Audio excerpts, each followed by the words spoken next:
Continuamos con el capítulo 9 de los Hechos de los Apóstoles. En el capítulo anterior veíamos la conversión de San Pablo, pero ahora vamos a ver sus primeros pasos. Dice, estuvo algunos días con los discípulos en Damasco, lugar en el cual había recibido el bautismo.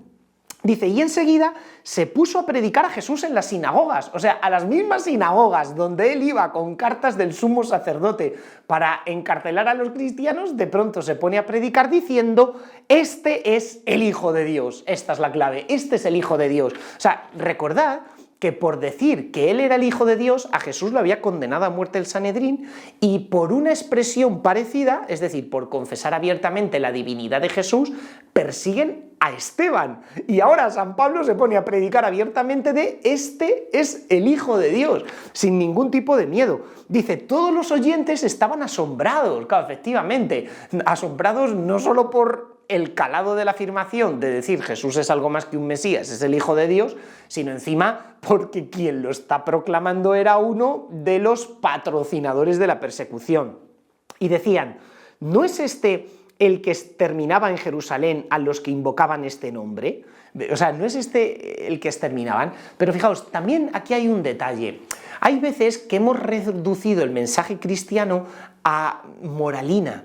Es decir, bueno, ser cristiano es portarte bien, ser cristiano es ser buena gente.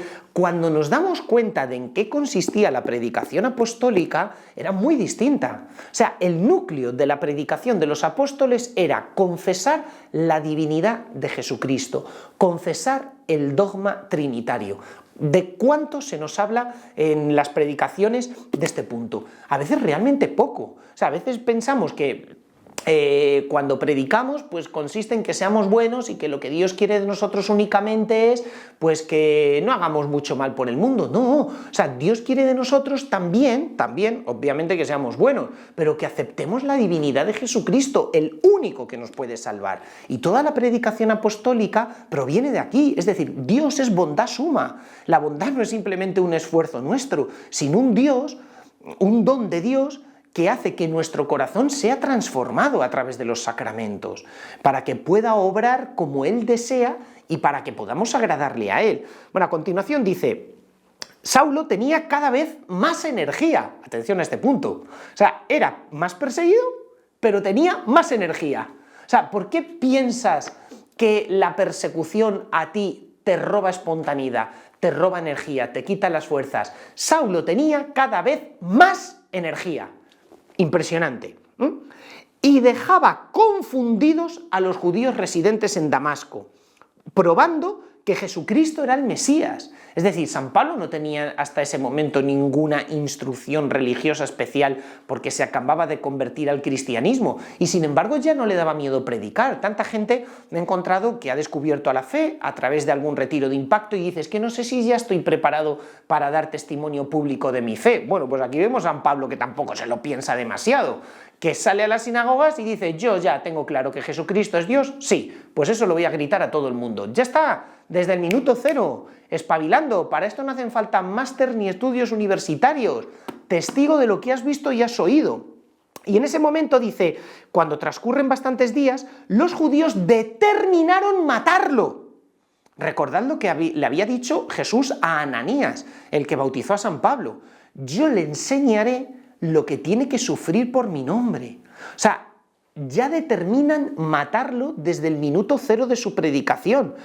Pero la conjura llegó al conocimiento de Saulo, es decir, él se entera de que le quieren matar. Día y noche vigilaban también las puertas de la ciudad para matarlo. En aquella época las ciudades eran auténticas ratoneras. Yo soy de la ciudad de Toledo y si alguna vez habéis visitado Ávila, Toledo, todo este tipo de ciudades que quedan en España con todo el perímetro amurallado completo, es una auténtica ratonera porque personas colocadas en las 3 o 4 puertas de la ciudad pueden controlar perfectamente quién entra, quién sale y no hay forma humana de librarte de esa persecución.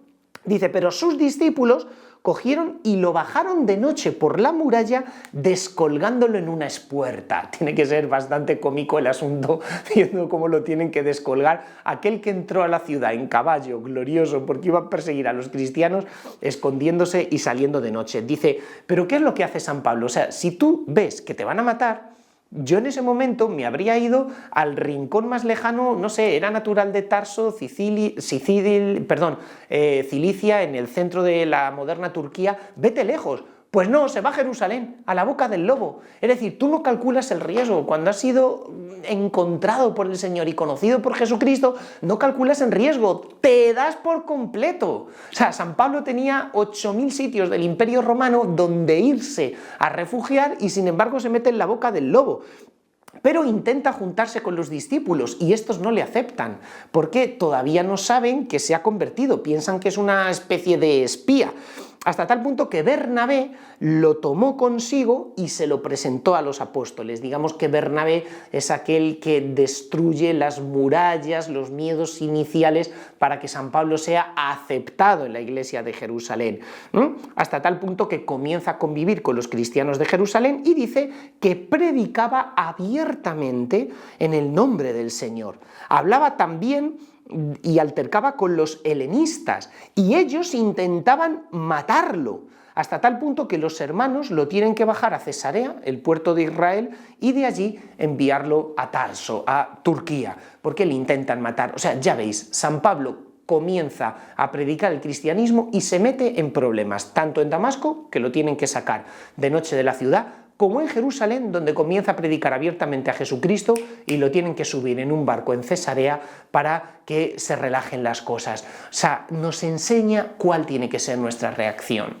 No tener ningún miedo y hablar abiertamente de Jesucristo proclamando su divinidad, estemos donde estemos y bajo las circunstancias en las que estemos.